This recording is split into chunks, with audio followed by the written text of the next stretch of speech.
शेरू एक छोटे से गांव में रहता था, जहां वह अपनी आलसी और बेपरवाह आदतों के लिए मशहूर था।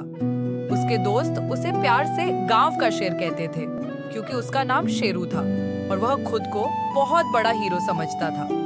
असल में शेरू से ज्यादा कामचोर और आलसी शायद ही कोई और होगा। उसकी दिनचर्या थी सुबह देर तक सोना, दोपहर को नाश्ता करना और फिर पूरे दिन बस गप्पे मारना। शेरू की एक ही समस्या थी, वह हर बात को बहुत बड़ा चढ़ाकर कहता था। अगर उसे कोई सामान्य सी बात भी होती तो वह उसे ऐसे पेश करता जैसे वह कोई महान काम कराया हो। उसके दोस्तों में मोहन, राजू और बबलू थे, जो उसकी बातों का मजा लेते और उसे छेड़ते रहते। एक दिन शेरू ने अपने दोस्तों के सामने ऐलान कर दिया, मैंने फैसला कर लिया है कि मैं गांव का सबसे बड़ा काम करूंगा। आज से मैं खेत में जाकर खुद काम करूंगा। दोस्तों ने अपनी हंसी छिपाते हुए पूछा, अरे वाह शेरू, ये तो बहुत बड़ी बात है, लेकिन तुझे खेत में काम करना आता भी है? शेरू ने सीना चौड़ा करते हुए कहा, अरे मैं तो काम का राजा हूँ, तुम लोग देखना, बस एक दिन में मैं इतनी फसल काट दूंगा कि तुम्हें यकीन ही नहीं होगा। बबलू ने शरारत से कहा, अगर ऐसा हुआ तो हम सब तेरी तारीफ करेंगे, लेकिन अगर नहीं हुआ तो फिर सोच ले। शेरू ने अपनी शेर वाली अकड़ में कहा, तैयार हो जाओ मेरी तारीफों के लिए। अगले दिन शेरू बड़े ही आत्मविश्वास के साथ खेत की ओर चला।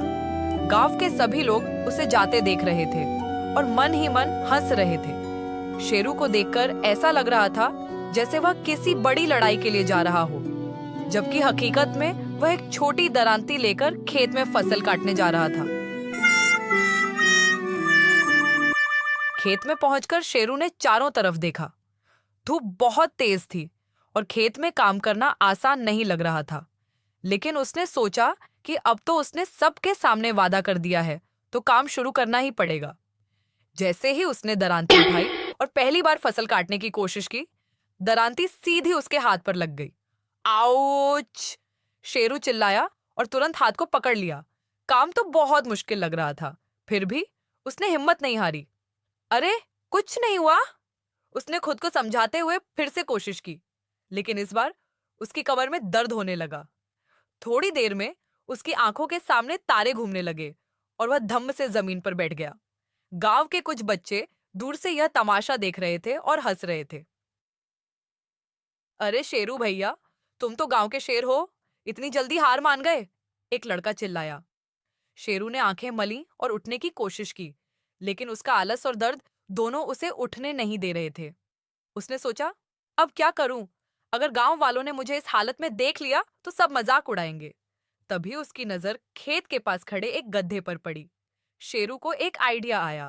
उसने गधे को बुलाकर कहा, अरे भाई गधे, तू तो मेरा पुराना दोस्त है, मेरी मदद कर दे। अगर तू मेरी जगह थोड़ी फसल काट देगा तो मैं तुझे ढेर सारी घास खिलाऊंगा। गधा वैसे तो बहुत ही सीधा साधा था, लेकिन शेरू की बातों में आ गया। उसने सोचा कि अगर शेरू मुझे घास खिलाएगा तो थोड़ा काम करने में क्या बुराई है। गधे ने दरांती उठाई और धीरे धीरे फसल काटने लगा। शेरू पेड़ की छांव में बैठकर गधे को काम करते देख रहा था। वह मन ही मन सोच रहा था, वाह शेरू, तू तो बड़ा ही चतुर निकला। अब गांव वाले आएंगे और सोचेंगे कि मैंने खुद यह सब काम किया है। थोड़ी देर बाद गांव के लोग शेरू की महानता देखने के लिए खेत की ओर आए, लेकिन जब उन्होंने शेरू को पेड़ के नीचे आराम करते और गधे को फसल काटते देखा तो सब हंसने लगे। मोहन ने मजाक उड़ाते हुए कहा, वाह शेरू, तू तो सच में कमाल का काम कर रहा है, तेरे तो गधे भी तेरे लिए काम करने लगे हैं। राजू बोला, लगता है शेरू ने गधे को भी सिखा दिया है कि कैसे खेत काटना है। बबलू ठहाके मारते हुए बोला, शेरू भाई, अब गधे को भी गांव का शेर कहना पड़ेगा, आखिर उसने तेरी जगह काम जो किया। शेरू को समझ में आ गया कि उसकी चालाकी पकड़ी गई है। उसने शर्माते हुए कहा, अरे मैं तो बस गधे को सिखा रहा था कि काम कैसे करना है। गांव वाले अब और भी जोर से हंसने लगे। अरे शेरू, तू बस गप्पे मारने का उस्ताद है, काम करना तेरे बस की बात नहीं है। शेरू ने धीरे से कहा, अच्छा भाई, अब ज्यादा मत हंसो, अगली बार मैं सच में काम करूंगा, बिना गधे की मदद लिए।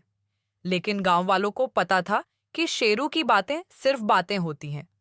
वे सब हंसते हुए वापस चले गए और शेरू भी चुपचाप अपने घर की ओर चल पड़ा। शाम को जब शेरू अपने दोस्तों के साथ बैठा था तो उन्होंने उसे फिर से छेड़ा। तो शेरू भाई, आज का काम कैसा रहा? मोहन ने पूछा। शेरू ने सिर खुजलाते हुए कहा, अरे यार, काम तो अच्छा था, लेकिन थोड़ी गर्मी ज्यादा थी। अगली बार ठंड के मौसम में काम करूंगा। राजू हंसते हुए बोला, अगली बार हम सब भी आ जाएंगे, लेकिन गधे को मत बुलाना। शेरू ने हंसते हुए कहा, ठीक है भाई, अगली बार सिर्फ मैं और तुम लोग। लेकिन तुम लोग भी फसल काटना सीख लो, नहीं तो फिर गधे की मदद लेनी पड़ जाएगी। और इस तरह शेरू की हास्यास्पद हरकतें गांव में चर्चा का विषय बनी रहीं। वह हमेशा कुछ न कुछ नया कारनामा करता रहता और गांव वाले उसकी बातों पर हंसते रहते।